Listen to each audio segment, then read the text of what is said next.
أولا السلام عليكم ورحمة الله وبركاته. waalidkayga naxariista badan waxaan u mahadnaqayaa marka koowaad Allah isoo adeejiyay dadkayga. waxaan kaloo u mahadnaqayaa hooyadii macaan oo dhabarka u xirtay inay ii noqoto hooyo iyo aabe.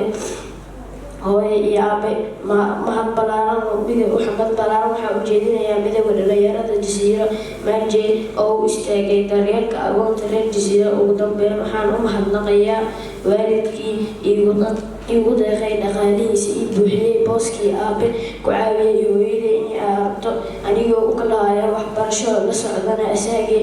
waxaan ku leeyahay adeer, abti, eedo, habar yar, awoowe, ayeeyo, mahadsanid. qaar Allah kugu abaalmariyo, Allah ku barakeeyo maalka, caruurta iyo caafimaadka Allah kaa farxiyo sidaad iiga farxisay. ilaahow qof kasta wax bixiyo badal sii. ilaahow qofka wax hayso wax soo geli, dadka dareenka lahayn ilaahow dareen yeelo. Assalaamu calaykum waraxmatullaahi wabarakaatuh.